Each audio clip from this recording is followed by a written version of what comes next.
अस्सलाम वालेकुम नाज़रीन, मैं हूं आपका होस्ट हसन और आप देख रहे हैं हादी यूट्यूब चैनल। नाज़रीन, क्या आप जानते हैं जनवरी से पहले साल का पहला महीना कौन सा था और ये महीना किस रोमी देवता के नाम पर रखा गया है? तो जानने के लिए वीडियो को एंड तक लाजमी देखें और साथ ही साथ हमारे चैनल को भी सब्सक्राइब कर लें ताकि नए आने वाली वीडियोज़ को आप जल्द से जल्द देख सकें। तो आइए नाज़रीन, आज की वीडियो को शुरू करते हैं।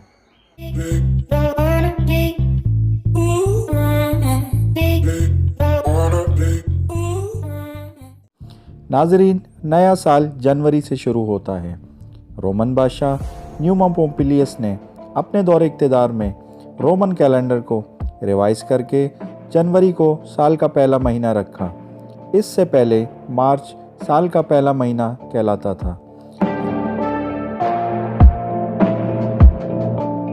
जनवरी नाम जैनिस की वजह से पड़ा। जैनिस एक देवता था जिसकी पूजा अहले रूम किया करते थे। पुराने ज़माने में रोमी सल्तनत बहुत दूर दूर तक फैली हुई थी। अब ये सिकुड़कर इटली की हदूद तक रह गई है।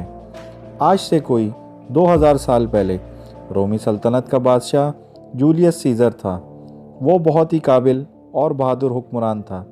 उसने मुल्क का निज़ाम बहुत ही अच्छी तरह संभाला हुआ था और वक्त का हिसाब रखने के लिए उसने जो तरीका इख्तियार किया था वो जूलियन कैलेंडर कहलाता है।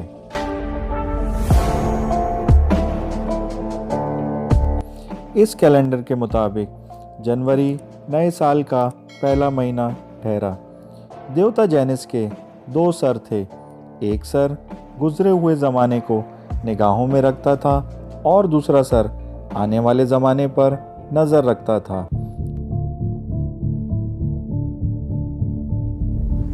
इसका ये मतलब लिया जाता था कि जिस तरह जैनिस देवता बीते हुए दिनों का रिश्ता आने वाले दिनों से जोड़ता है, इसी तरह जनवरी का महीना गुजरे हुए साल और आने वाले साल को आपस में मिलाता है और ये लोगों को ख़बरदार करता है कि कल जो कुछ भी बाकी रह गया था वो आज कर लिया जाए। नाज़रीन, बहुत से मुल्कों में नए साल का पहला दिन एक त्यौहार समझा जाता है और ये बड़ी धूमधाम के साथ मनाया जाता है। नाज़रीन, अगर आपको हमारी आज की वीडियो अच्छी लगी हो तो इसको लाइक और शेयर करना मत भूलें और साथ ही साथ कमेंट के ज़रिए अपनी राय का इज़हार करें और हमारे चैनल को भी सब्सक्राइब कर लें ताकि नए आने वाली वीडियोज़ को आप जल्द से जल्द देख सकें। मिलते हैं अगली वीडियो के साथ, तब तक अपना ख्याल रखिएगा। अल्लाह निगहबान।